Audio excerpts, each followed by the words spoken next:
So, Virginia, if you speak, what I want you to do is answer the question: what are the chances of having your non-fiction book published in Australia or the US or both if you're an unknown first-time author? Well, getting published by a major trade publishing house is a long shot, and the main thing you have to have is a brilliant manuscript. And it's as simple and as difficult as that. Now, there are all sorts of things that go into making a brilliant manuscript, and one of the main things is that there has to be a real point of difference. There has to be something that is unique about your manuscript, because, as I said, publishers are commercial businesses, and what they do is they try to find a gap in the market. Oh, there's never been a book about, I don't know, a Tibetan monk falling in love with a housewife from, back of beyond or something. There's got to be something that's unusual. And not only does there have to be something that's fresh or different about the story or about the voice, the writer's voice on the page has to be really distinct. It has to be really well written. And a lot of, the main mistake I see in dealing with authors who are preparing to submit their work to literary agents and book publishers, which is mainly what I do now, the main problem I see is that people are just submitting their work too soon. It just needs more elbow grease. Right. They're not getting it edited and looked at again and restructured and...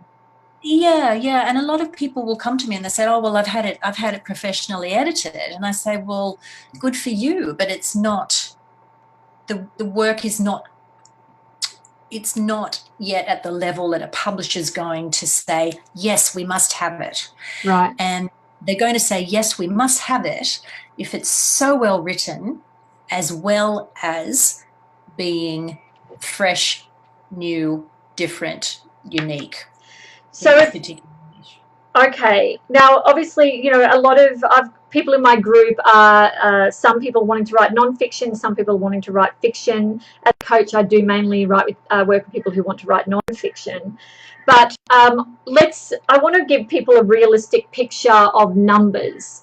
So I know that the guy from Hay House, Reed, I can't think of his last name at the moment, was saying that they publish 48 books a year. 6 of those are first-time authors, and of those 6, 2 of them are from the writers' workshops that they hold, where they have a sort of a competition or something in the writers' workshop. Oh, yeah. And the other 4 that they've picked up are people, are obviously other first-time authors who have submitted to them. So that's only 4 people a year. And he said, they get hundreds of manuscripts a week. Yep. So I just wanted to talk about sort of the chances in terms of numbers with the different publishers, how many first-time authors are getting published. And you've written before about the slush pile. So for those of you who don't know, the slush pile is when you submit your manuscript to straight to a publishing house rather than go through an agent. And I'm going to ask Virginia about the process in a second. But yeah, so just want you to talk about the chances in terms of numbers that you know of. All right. Well, I'm a little bit fuzzy on the numbers, to be perfectly honest, Cathryn. But I know that publishing houses can get 100 manuscripts a week, right? Easy. A lot of the publishers now are opening their electronic submissions doors, if you like, just once a month. So the first Friday of the month, for example, for Allen and Unwin, or the first Monday for Pan Macmillan, I think. Mm-hmm. And so because people don't have to go through the effort of printing out, addressing, posting a hard copy manuscript, they can just email off a document. I suspect that the publishers are actually getting a lot more than 100 yes, a week. And lower quality probably, because you can just hit send. Well, yes, and it's easy to send. And I hear from so many people who hit send and then repent at leisure, you know. And the thing is that one of the ways that the publishers try to manage that volume is that they request to see only the first 3 chapters or only the first 50 pages, because a publishing professional can look at a manuscript's opening chapters and see everything that's still needs work. It's not going to suddenly get better after 50 pages or 5 pages. Well, it might get better, but it's not the publisher's job to search through that manuscript to find that out. It's the author's job prior to submitting that work to do the hard work of revision, to seek independent, tough love, really, and to be prepared to throw things out, to change and revise and try again, to, you know, look at a different way of writing a scene or whatever it might be. You know, it's really, really hard. I won't sugarcoat it. You know, it's and because there's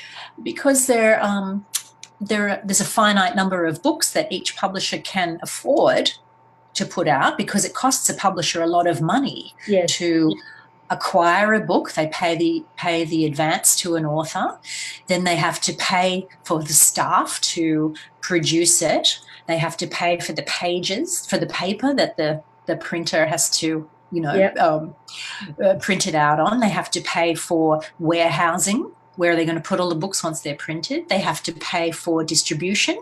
They have to put it on trucks, get it out to the various bookstores or to, you know, the warehouses for the online bookstores. They have to promote it. So they've got staff, whether it's on, you know, in-house or freelance, whose job it is to do that really tough work of trying to interest a radio producer or a TV producer or an editor of a section of a newspaper or a magazine or whoever, chasing down whoever might remotely have a connection with the topic matter of your book, or trying to find ways to sort of spin, you know, another book about health and wellness.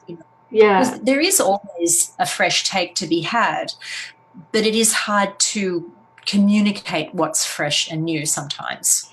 And all of those things are expenses that a publisher has to outlay before the book even hits the stores and people start buying and they start recruiting their investment. So the publisher has to be very sure that this book's going to make them money. Very sure. I mean, it's also the case, let's be honest, it's also the case that, you know, a publisher might publish, as you say, with Hay House, 48 books in a year. There may be a few of those books that they know are not going to sell huge amounts, but are otherwise prestigious or will attract a lot of publicity, or, you know, there is some reason or other why it's still a wise decision to publish that book, as long as they feel they can make, you know, cover their costs, make a small amount on it. There are other books that are going to be like some runaway train and just sell truckloads to make up for it. Mixing my transportation metaphors there, but you know, and so it will sort of balance out in that way. But that's much less of a thing than it was when I was in house, you know. So can you run us through briefly the process of pitching? So for anyone who's watching, there are different processes for submitting fiction to a publisher than there are for non-fiction. So can you run us through the process that you know of for submitting fiction versus non-fiction, if we can cover the differences in kind of bullet points? Okay, the main difference is that for fiction writers, you must have a complete novel. No one is going to be interested unless your novel is finished. You can't say, I'm halfway through my novel, do you want to buy it? No. With non-fiction, you can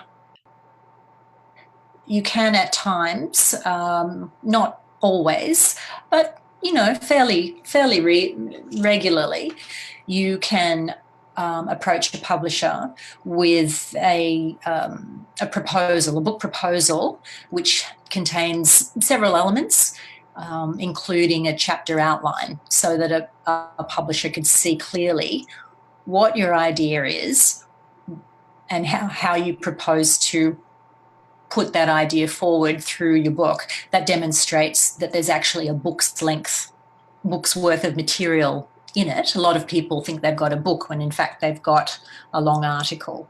Right. So that's I have got a list. If anyone's interested, I do have a document that sort of outlines what a proposal basically includes. There's sort of variations on it, but I have that if anyone wants to ping me about that. Right. And another very important thing for both fiction and non-fiction, possibly more important for non-fiction, is that you clearly demonstrate to the publisher what else is out there in the market that your book could reasonably be compared with. And I'm telling you right now, never, ever tell a publisher or an agent that there's nothing else out there like your book. It's not a selling point. It's not. It's the opposite of a selling point. The reason is, if there's nothing else out there like it, that means that nobody wants it. And I'm glad you said this, because one of the questions that came up, that one of the things people regularly say to me, and that I actually asked in the group the other week, have you been turned off writing because you think that other people have already done it? And a lot of people said yes. And I was saying to them, in fact, it's the opposite. It shows demand for this topic, and your take is going to be different.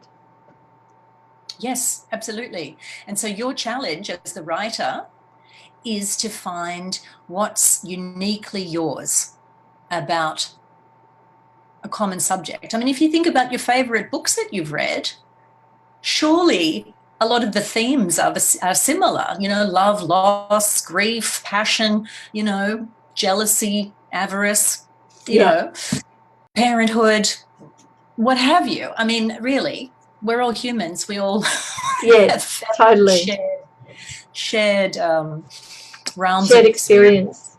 And so sorry, keep going. Yes. So the challenge for both fiction and non-fiction writers is to trust in your own unique take on the world. And if you're a little bit scared of kind of going there, if you're writing and you're thinking, hang on, am I supposed to be writing this down? Yes, that's exactly the stuff you're meant to be writing down. That's your raw material. Yeah. And then the real work comes when you rewrite and have to craft from there. So have I spoken enough about differences in fiction and non-fiction? Yeah, I think, in terms of the actual process, most people who come and join my group aren't really aware of the fact that certainly in the US, but even in Australia, preferably one goes through an agent. So when you write a book, you have to first approach agents and get someone to take you on, and they pitch publishers. But obviously an agent doesn't make money until you make money, because they take a percentage. So they won't take you on unless they're pretty confident they can sell your book to a publisher. Right. It's like a chain of confidence. And so yes. Typically in the US and the UK, and less so in Australia, literary agents are very much gatekeepers, and they tend to be trusted sources for publishers of new voices, new manuscripts, because publishers don't have the time to sift through the slush piles. They don't have the time to go out and, I don't know, or listen in on all sorts of writing groups and find out who's doing something interesting, in their own backyard, let alone in another state or in another country. And so that's where literary agents are closer to the coalface of working with people, fiction and non-fiction, who are finalising their manuscripts, trying to attract the attention of a publisher. Yeah. So they will, depending on the agent, they'll do some, a little bit or a lot of editorial work with an author if they believe that the manuscript has good potential to be acquired by a publishing house. And then the agent will, what we say, they'll shop the manuscript, which means that they will use their expertise. And an agent must have relationships with decision makers in different publishing houses, so that his or her job is to know, I know J at publishing house X is looking for science fiction stories about dinosaurs. Right. Yeah, you've got to keep your finger on the pulse as an agent, so you know who wants what, so you're not pitching blindly.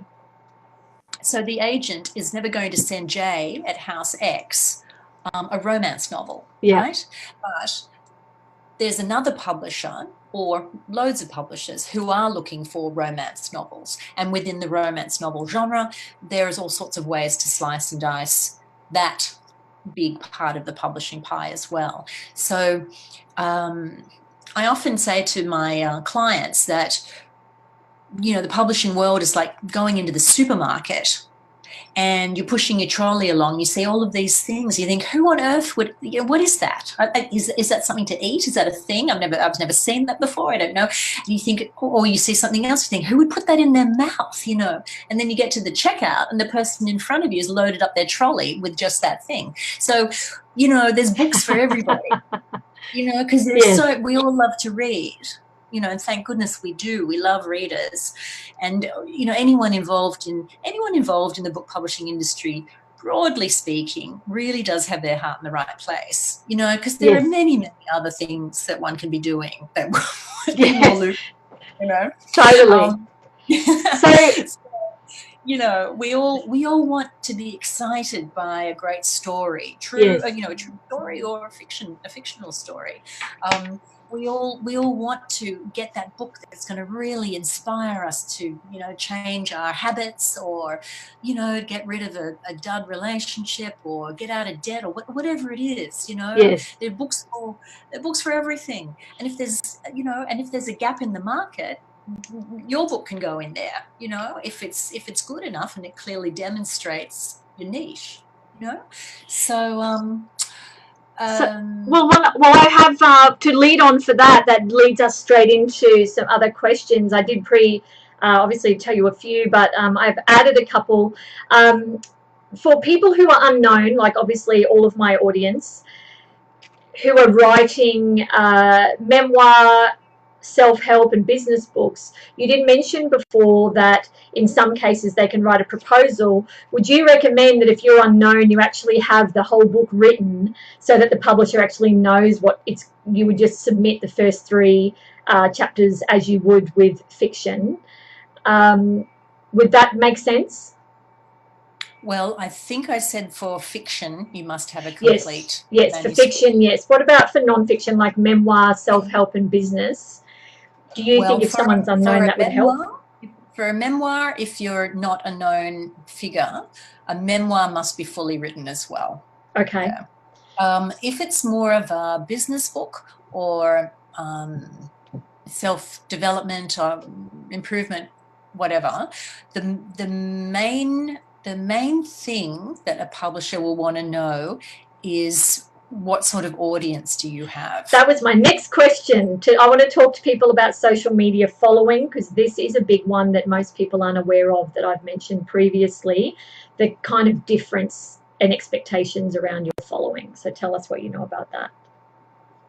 Well, to be perfectly honest, most publishers that I deal with they're very happy to know about following on social media, or particularly Facebook groups, membership type communities, that sort of thing. I mean, you just have to look at what Scott Pape did with the Barefoot Investor, and he had an enormous email list, you know, and that really provided the platform for him to have this juggernaut of a book about personal finance.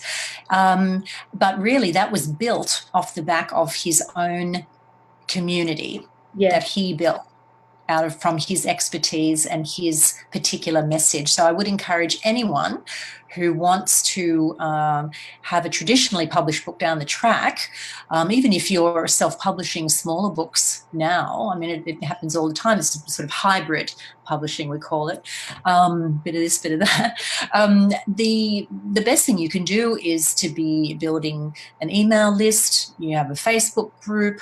And you grow your audience that way. But I would strongly suggest that you supplement and complement that work with more conventional channels, such as perhaps getting in touch with radio producers and getting on a show. If you have a particular topic that you want to own, you know, you really have to be associated with the topic. And unless you break through to a mainstream audience, whether it's a news section of a newspaper or a radio spot, something like that, publishers won't be sufficiently convinced that you have enough of an audience to warrant them publishing your book. Right.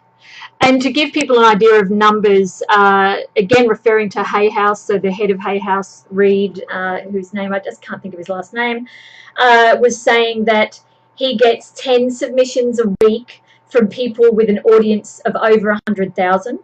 So to him, 100,000 is kind of nothing.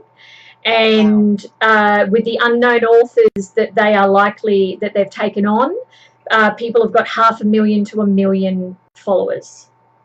Well, obviously this is the US, you know, so it's bigger than Australia. Yes. But even in Australia, you know, 50 to 100,000 would be kind of that, you know, around some figures that we're looking at. I've heard 50,000 mentioned a couple of times. So I posted only yesterday, the best time to start building your audience is 5 years ago. The second best time is today. That's perfect advice. Yeah, I would agree with that wholeheartedly. Yeah. So if someone does get published, what could they expect in terms of an advance, royalties, timelines for the book launch and getting into bookshops from your knowledge? Well, goodness, advances depend on so many different elements. So we don't have time to go into that now. Happy to go into that another time. But advances can go from 0 through to millions. Yes, and the millions are probably for people who are pretty famous already. Typically former presidents. Yeah. And maybe first ladies, yes. And first ladies, exactly. And sorry, what was the question after advances? So advances, royalties,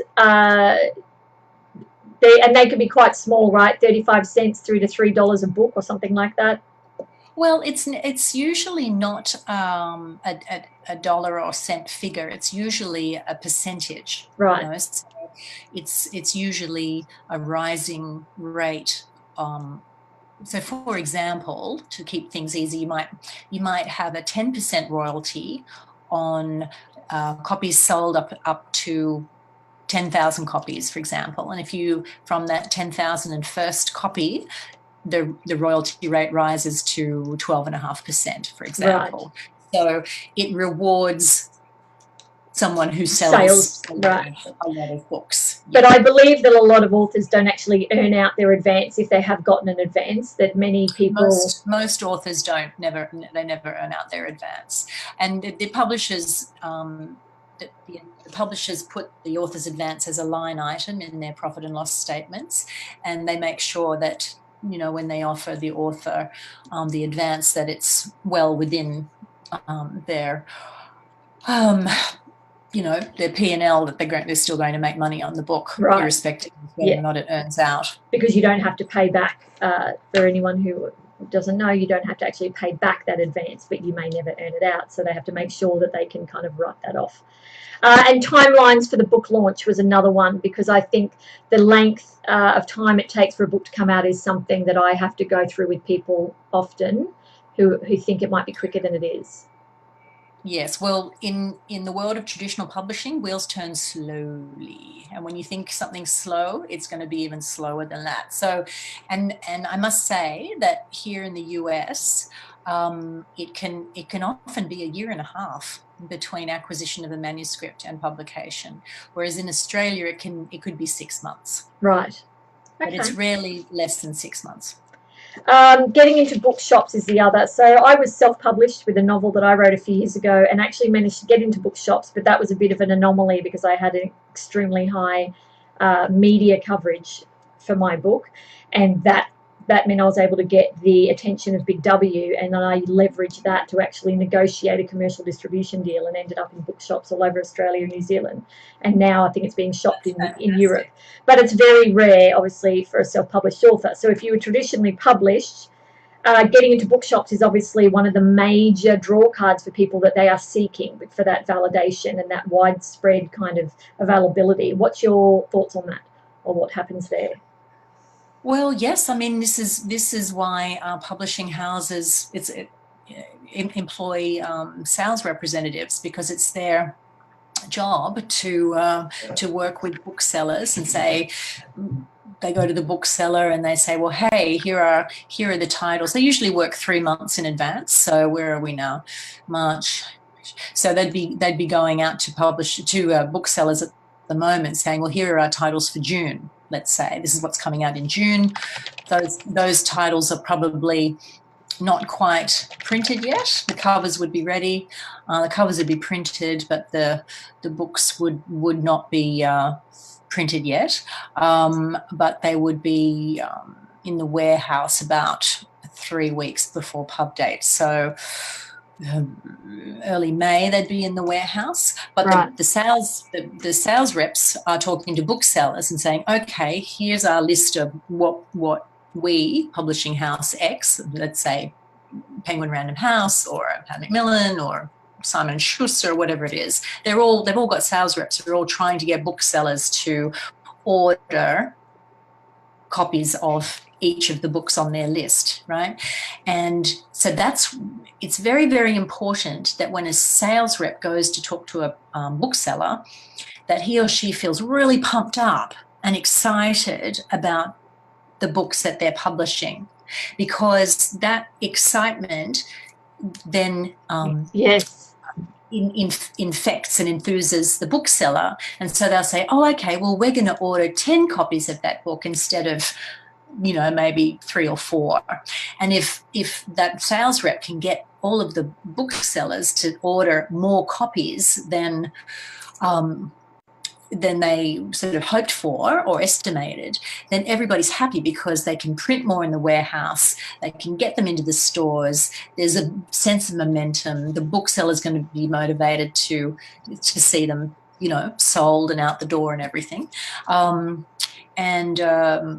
They've got about 3 months before the bookseller can actually return unsold copies, but that's right. a lot of story. Yes, so, I was going to say that is another story, that getting them into the bookshops is part one, and then they can send them back if they don't sell.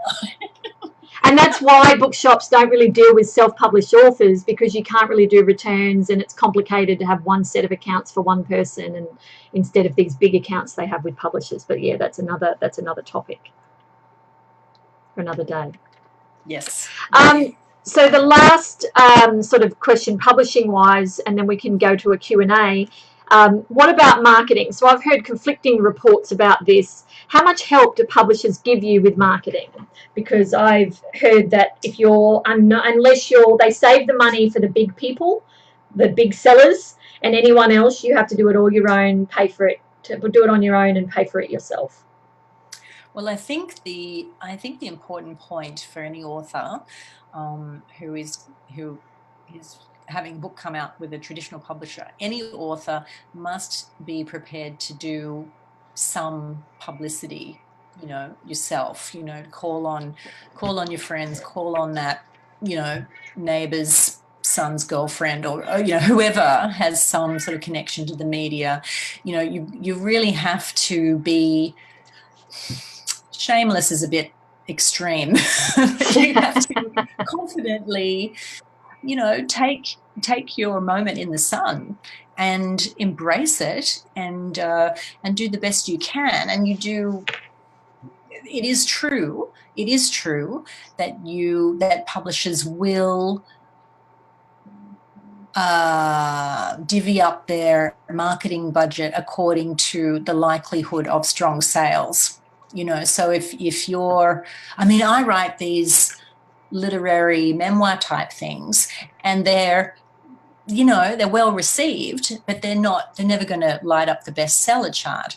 And so I'm so grateful for any review or radio interview or anything like that. But I felt very well supported in that regard by my publisher. But it's true that another book could have come out in the same month from the same publishing house, and the author might have felt that they had been not treated as generously. Right. And it may be coincidence.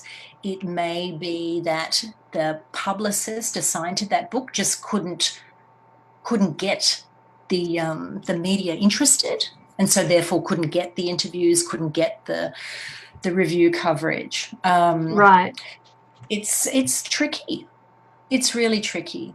But if you see, like the Jimmy Barnes, rock star memoirs, there are people, hundreds of people lining up to see him, or he's on TV.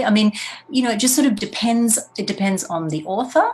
Yeah. And it depends on the nature of the book as well. Yes. So if and obviously anyone in my audience is kind of not at that celebrity level, so they'd be looking at, being completely unknown. If a publisher's taken a chance on them, what sort of, they're probably not going to get that level of support, I guess, because they don't have the history. But as you said, you got well supported, so you kind of don't know. Yep, but I would suggest that there's plenty of scope for an author with creative ideas to be heard by her publisher. They're so strapped for resources that they are really open to innovating and collaborating with energetic authors. Okay. Well, thank you for that. I want to ask you, before we get to a bit of a Q&A, tell us about your manuscript assessment service and anything else that might be of use to my clients and my audience, because you've got a range of great things that you offer with all of your experience. Well, that's very nice of you to ask me that question, Cathryn. Just briefly, my website virginialoyd.com has a section where you can see what the various ways in which I can help authors. I focus on authors who are looking for literary agents and traditional publishing deals. And a lot of people, as I think I mentioned earlier, a lot of people just submit their work too early to publishers. And so what I do is I try to help people improve their manuscripts before they send them off to publishers. So if you think you're ready, why not just have me review some of your materials? Also, a lot of people are not, and I don't, you can't blame them. It's a difficult thing to write an email to a literary agent, strange beasts that they, seem mysterious gatekeeper types.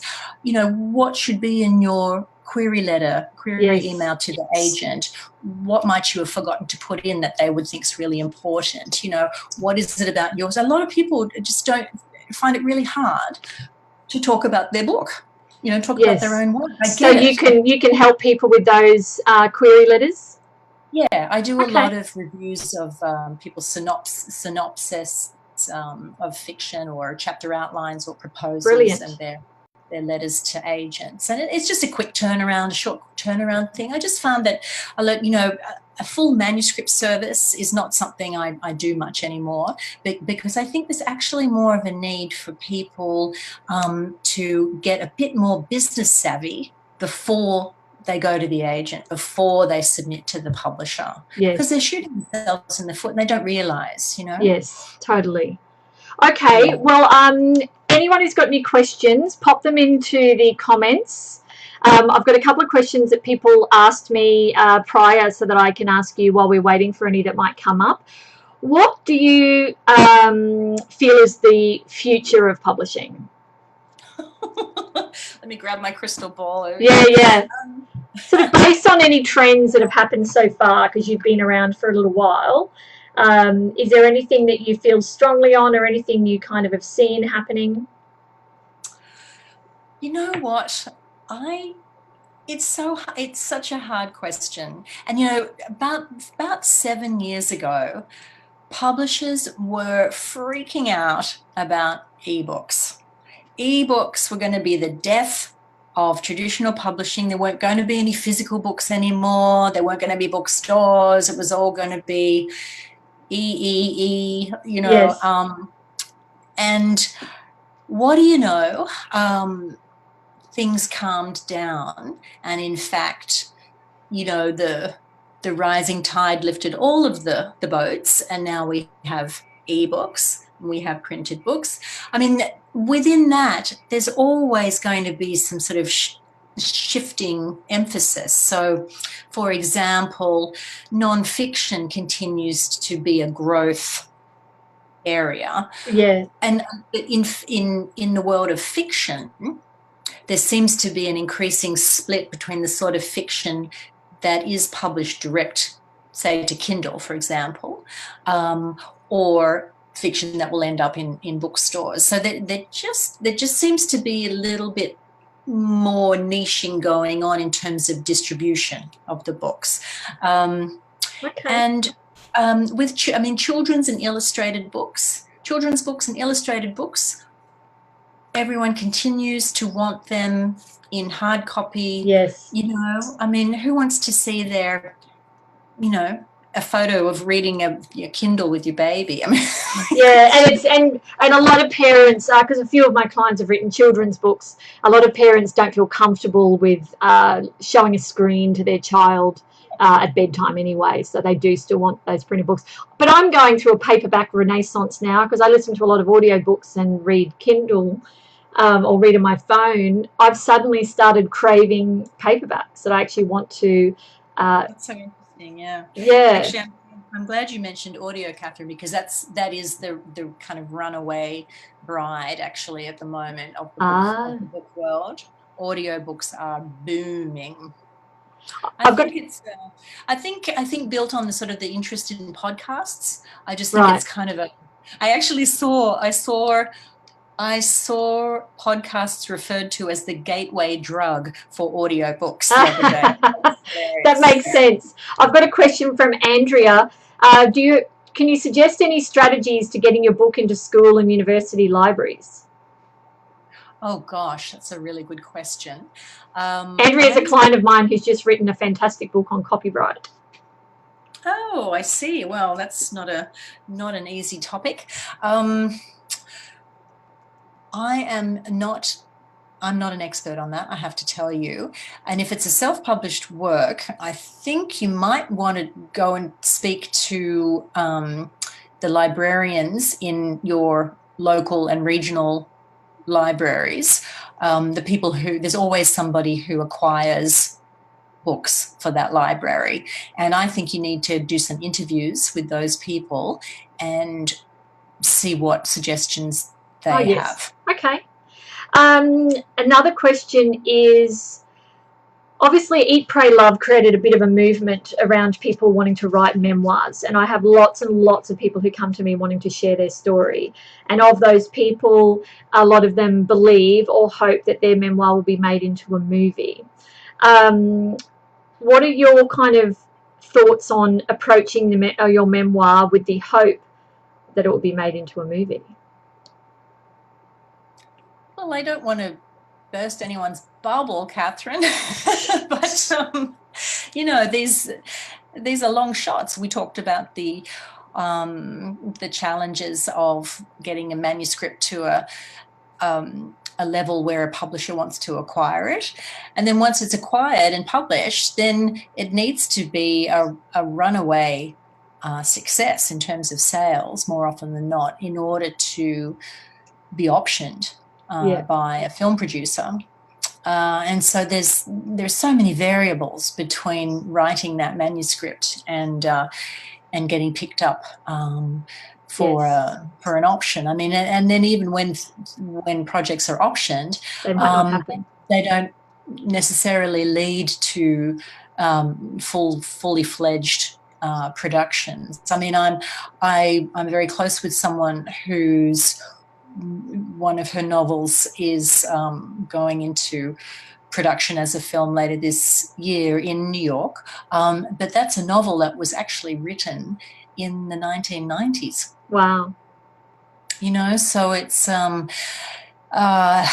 there's no cookie cutter approach, unfortunately.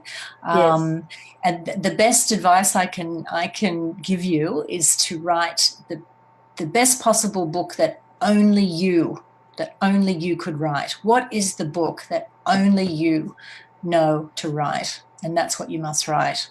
And you must be obsessed with writing it.